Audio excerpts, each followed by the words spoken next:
City News is brought to you by East Brewster Lawyers Rotorua, celebrating 100 years of legal excellence and innovation.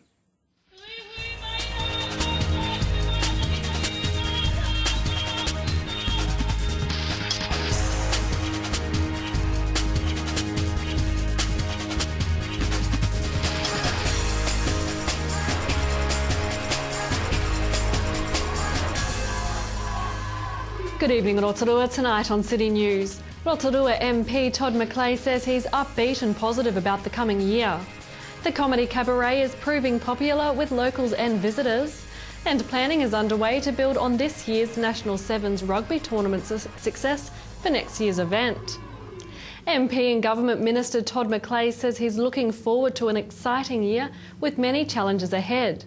It's election year and he says he will again be seeking the Rotorua seat and the support of the region. So this year, in 2014, I'll be making a case for people to support me again. I'm keen to continue to do the job that I've been asked to do, and there's still a lot of work still to be done. My view is that, I meet lots of people who say they've never met a politician before. Yet every 3 years they're asked to vote for somebody. So I think that if a politician's willing to ask for your vote in an election year, they should be willing to be available to you for the rest of the time. So for me, irrespective of what happens in Wellington, whether I'm a minister or not, I only have those opportunities to do my job there because of the support I get at home. Meanwhile, Waiariki MP Te Urua Flavel says that the year will have its challenges. He says he's wanting to focus early this year on encouraging people to use their vote. Well, I suppose the one thing that I've learnt in politics is that while people might recognise us as MPs, they don't actually know how politics works nor the value of the vote. I think that should be a good focus for this year, that people see what the point of their vote is and think about more carefully about how they use that vote.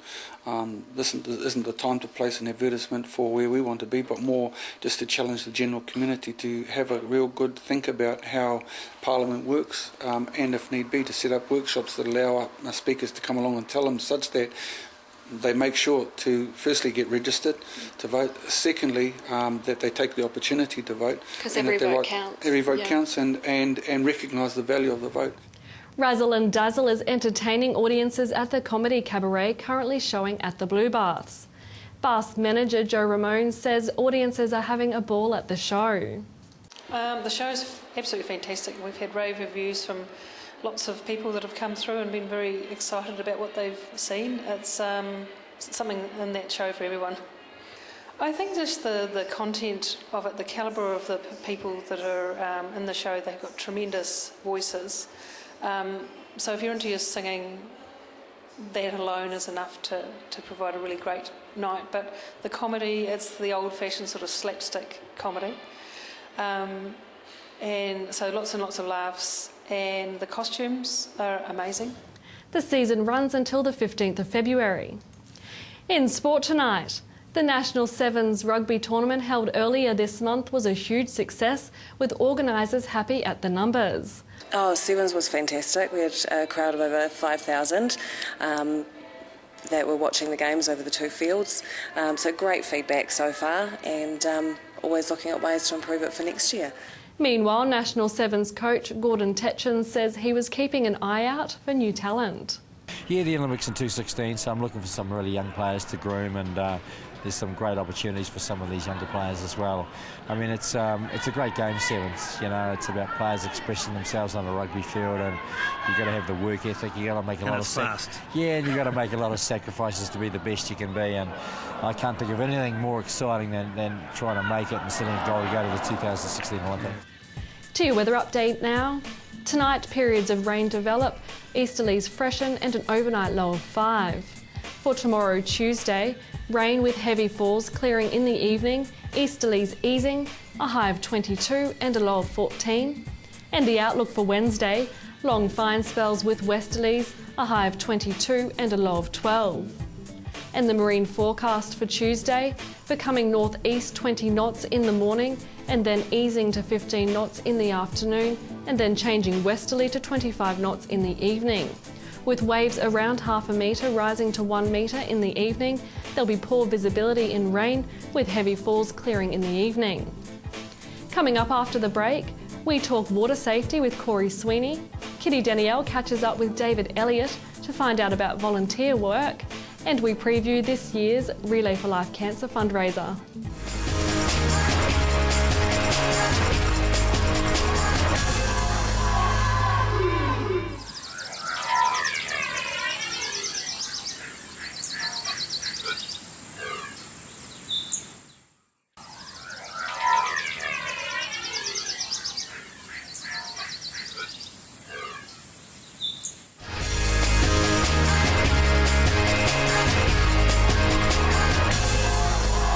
Well, water safety is a massive issue in our country, and none more so here in Rotorua, where we had those two unfortunate deaths out at Lake Rotorua. But with me today is Corey Sweeney from New Zealand Water Safety. Thanks for joining us today, Corey. Now, like I just said, massive issue here in New Zealand. So what do you think that is? Why do we have so many drownings here in New Zealand?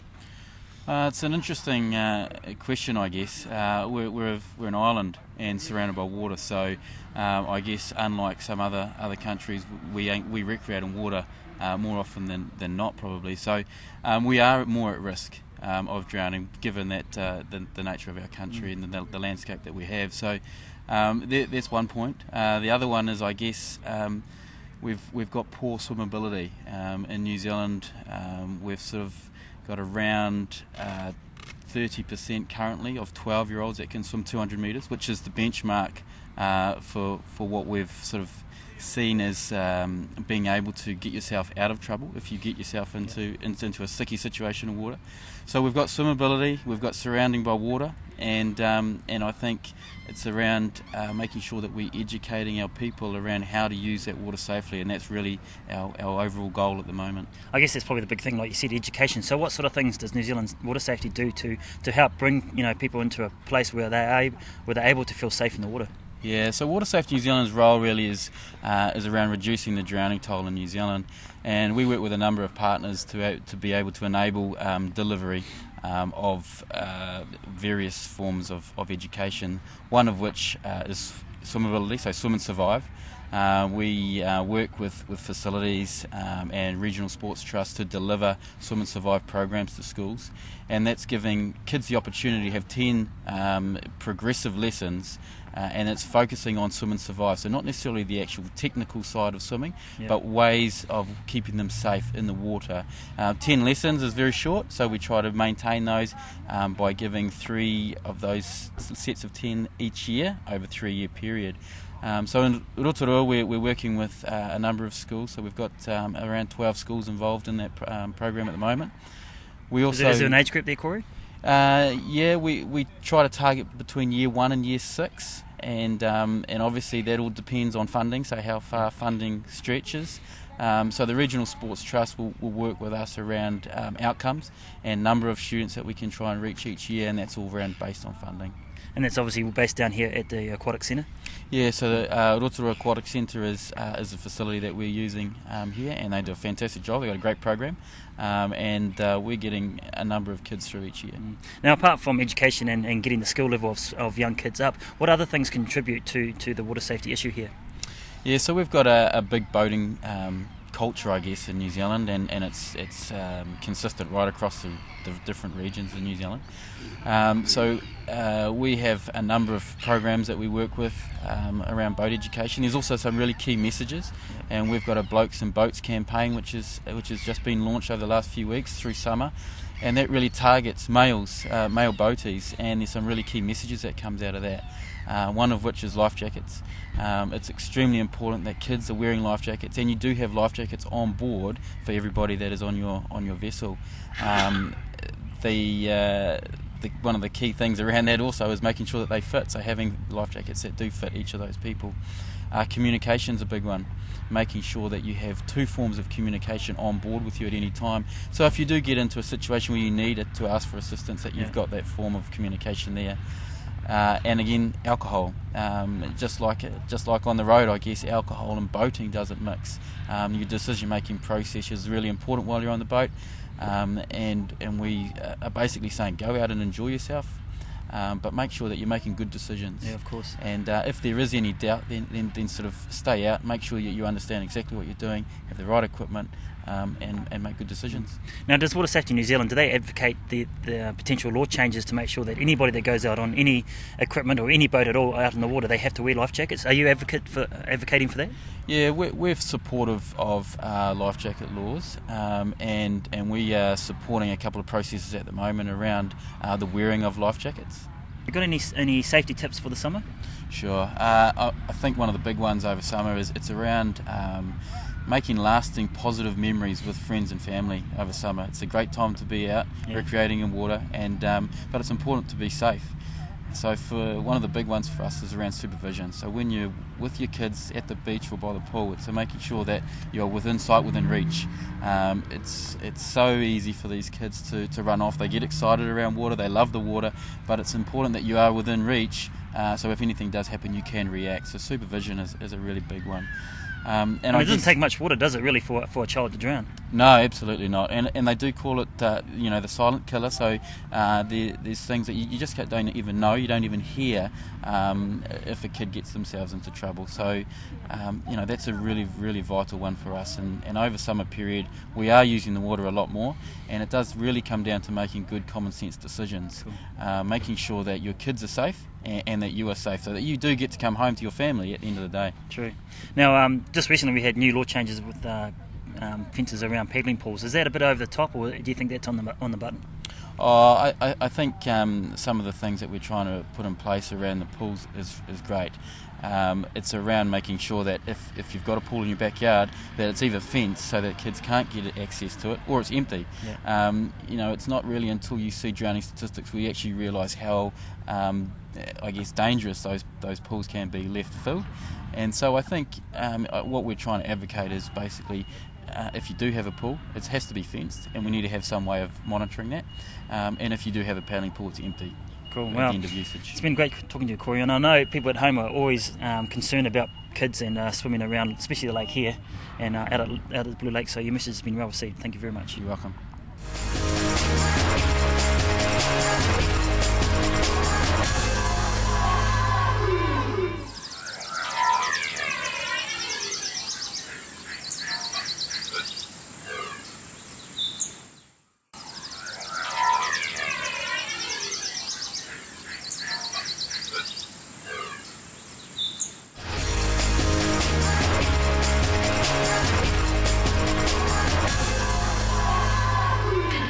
Well, there's some action happening behind me. There's a new fence going up, and I'm with a gentleman here who is behind it all, David Elliott from the Lions Club Rotorua Geyserland. That's correct, yes. We're building a fence for the school for young parents, and the ladies from the Sulphur City Lions Club are designing a playground for them and buying the equipment. Oh, how wonderful. Yeah. Why them?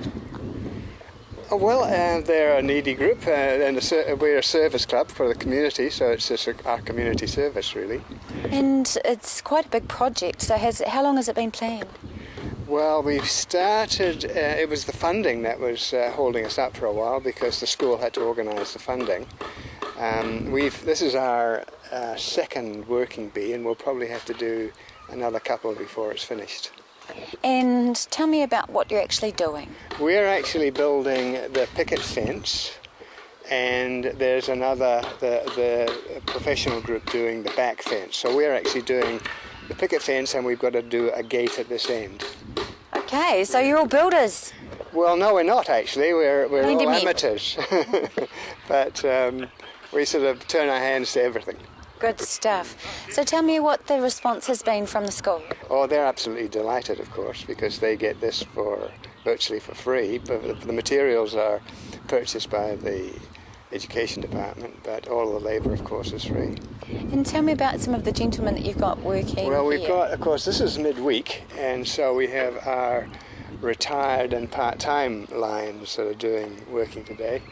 But we're a relatively small club. We've only got 9 in the club. And most of the guys here are either retired or part-time. Okay, so what's the satisfaction that you get out of this? Well, doing a project like this, you can actually see what you've done when it's finished and all painted up, and And of course we get the satisfaction of the appreciation we get from the people we do the service for. Absolutely. Tell me a little bit about other things that you do in the community. Well, we've at the moment, because on Friday we've got Carols by Candlelight, which we organise. We do collections, for example, we do the blind collections for the blind, this sort of thing, and we'll do the odd working bee like this. We do working bee at the museum out at Hannah's Bay. Oh yes, what's it called? The Aorangi Museum. Aorangi, that's right. We've done a bit of painting for them there, and from time to time we do a bit of work for them. So you just get in and muck in around the community. So how old is the average lion these days? Oh, they're getting on. Our club is, I would say our average age is getting close to 70. So have you got any plans for some new recruits? We really do need some new recruits, so if anybody out there watching and wants to join in with us, we'd be more than happy to. Now, what's the age restriction? Is it? No, there's no age restriction. We have, if you're school age, there is a Leo club, but lions go from 20s right through to our age. Right through to your age. So when did you start? I joined the Lions Club in the 70s when there was all the service clubs were full and bursting at the seams. Now, of course, we're all struggling for membership, both Lions and Rotary and all the other clubs. Do you think that's part to do with the recession that we just have not climbed out of? No, I think... not less people having less time and less things to be able to give?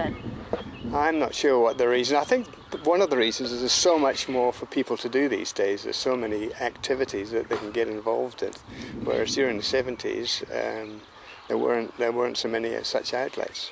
So what kind of activities do you do together?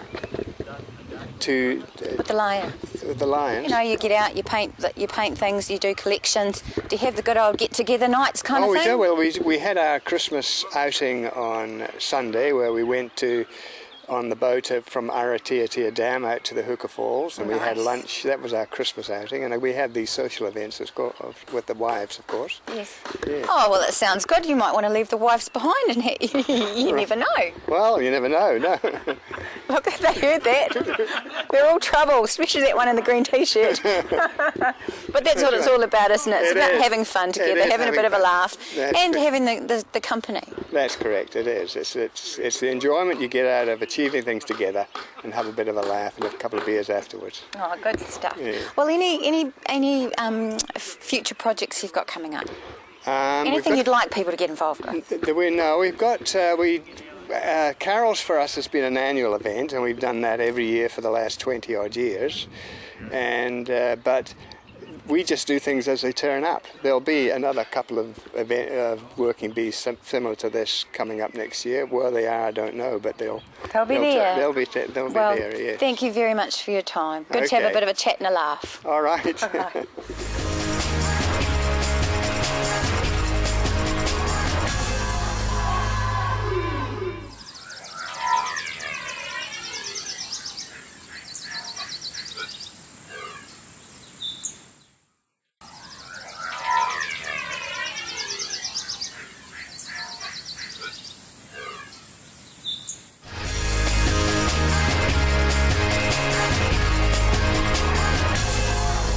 Now, coming up in March is the Relay for Life. It's the main fundraiser, or the second biggest fundraiser for the Cancer Society. And with me today is the lady behind the scenes. She's got a massive job, Alia Ryan. Thanks for joining us today, Alia. Now, Relay for Life, it's been around for a few years now, but where did the concept come from? It actually started in the States back in 1985, and it's been in New Zealand for a little while. We've had a few events here in Rotorua in the past, but we're looking forward to a bigger and better one this year. Now, what's the main concept behind it? Because I know it's a fundraiser, but it's more about getting the word out there, isn't it? Absolutely. So we try and encourage the community to get involved as much as we can.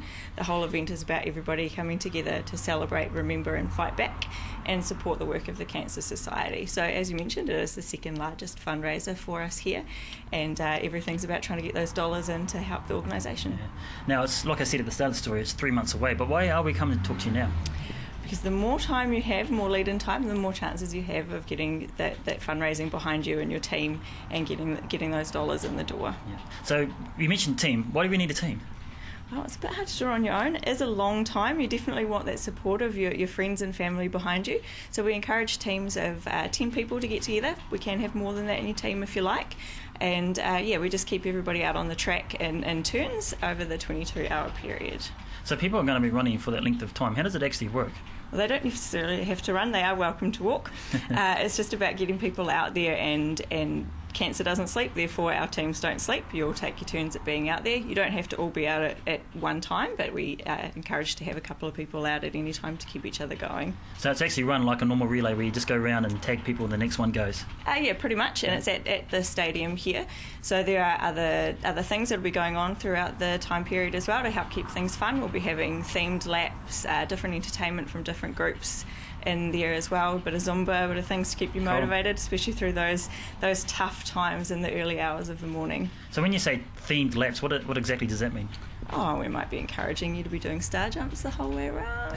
Might be at 1 in the morning? Might be a few relay races where you've got to be doing all sorts of crazy things. Yeah. And teams can also get dressed up in themes as well, can't they? Absolutely. The more fun you have with it, the better. So we encourage crazy wigs, any sorts of dress-ups that you like to do, anything that's going to help keep you motivated. Now, in previous Relays for Life, they raised huge amounts of money. So what sort of figure are you looking at this year or next year? I'm looking at having 100 teams and $100,000. Do you think that's achievable?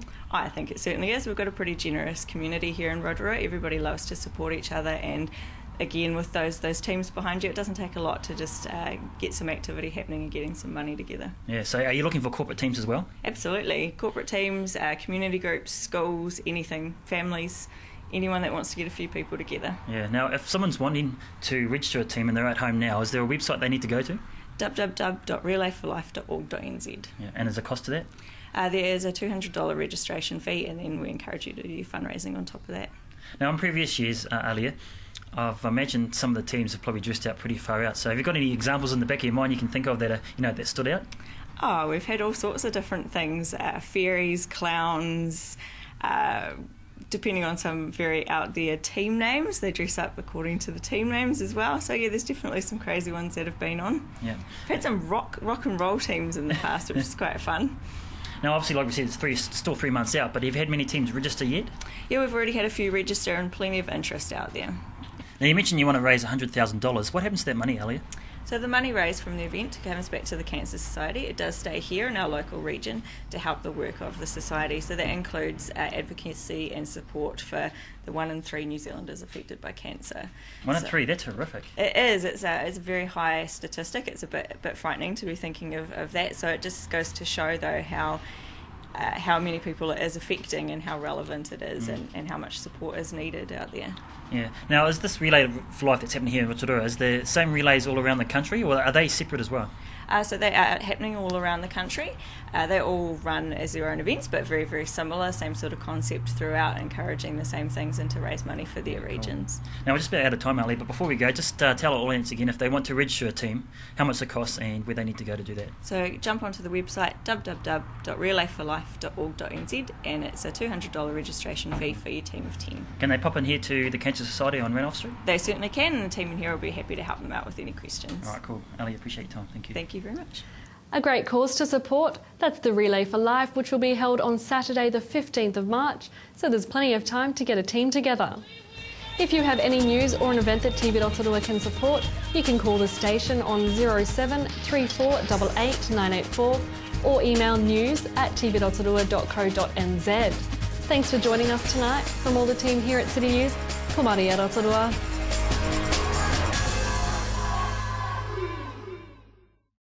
Supporting local content so you can see more of New Zealand on air. City News was brought to you by East Brewster Lawyers Rotorua, celebrating 100 years of legal excellence and innovation.